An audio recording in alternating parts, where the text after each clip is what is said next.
ایک عورت اپنے اکلوتے بیٹے کے ساتھ اپنی دنیا میں مگن خوش و خرم زندگی گزار رہی تھی کہ ایک دن اس کا بیٹا خالق حقیقی سے جا ملا۔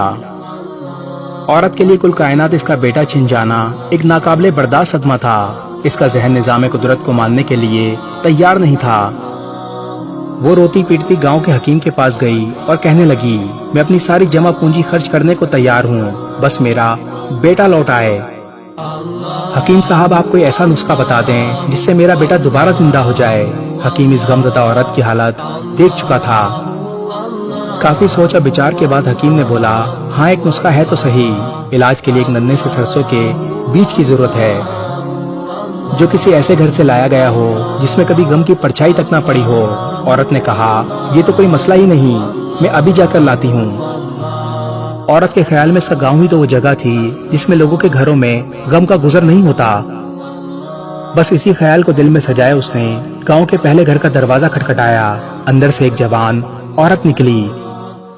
اس عورت نے اسے پوچھا، کیا تیرے گھر نے کبھی غم تو نہیں دیکھا؟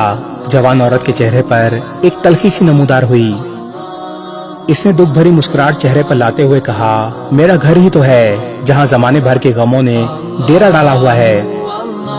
پھر وہ کہنے لگی کہ کس طرح اس کے خاوند کا انتقال ہوا جو اس کے پاس 4 لڑکے اور لڑکیاں چھوڑ کر مرا۔ آج کل وہ گھر کا سامان بیچ کر مشکلوں سے گزارا کر رہی ہے اور اب تو بیچنے کے لیے ان کے پاس کچھ سامان بھی نہیں بچا۔ اس عورت کی داستان اتنی دکھ بھری اور غمگین تھی کہ وہ عورت اس کے پاس بیٹھ کر اس کی غم کو ساری اور اس کے دل کا بوجھ ہلکا کرتی رہی۔ مغرب سے پہلے یہ عورت ایک اور خاتون کے گھر میں داخل ہوئی جہاں ایک اور صدمہ اس کے لیے منتظر تھا۔ اس خاتون کا شوہر ایک خطرناک مرض میں مبتلا تھا۔ گھر میں بچوں کے لیے کھانے پینے کا سامان موجود نہ تھا، بلکہ یہ بچے اس وقت بھوکے بھی تھے۔ یہ عورت بھاگ کر بازار گئی اور جیب میں جتنے پیسے بھی تھے ان پیسوں سے کچھ دالیں، آٹا اور گھی وغیرہ خرید کر لے آئی۔ اس خاتون کے ساتھ مل کر کھانا پکوایا اور بچوں کو شفقت سے کھلایا۔ کچھ دیر دل بہلانے کے بعد وہ کل شام پھر آنے کا وعدہ کر کے گھر سے نکل گئی۔ یہ عورت ایک گھر سے دوسرے گھر اس امید سے چکر لگاتی رہی کہ کوئی ایسا گھر مل جائے جس پر کبھی غموں کی پرچھائی نہ پڑی ہو۔ گزرتے دنوں کے ساتھ یہ عورت بستی کا ہر گھر دیکھ چکی تھی، پر اسے ایک گھر بھی ایسا نہ ملا جہاں کوئی غم نہ پہنچ سکا ہو۔ وہ لاشعوری طور پر دوسروں کے غم میں شریک ہو کر ان کے غموں کا مداوا بنتی چلی گئی اور اپنا غم کم لگنے لگا۔ بستی کے حکیم نے اسے اپنا غم بھلانے کے لیے ایسا مثالی نسخہ تجویز کر دیا تھا جس میں سرسوں کا بیج ملنا تو ناممکن تھا مگر غم پر قابو ضرور پا سکتی تھی۔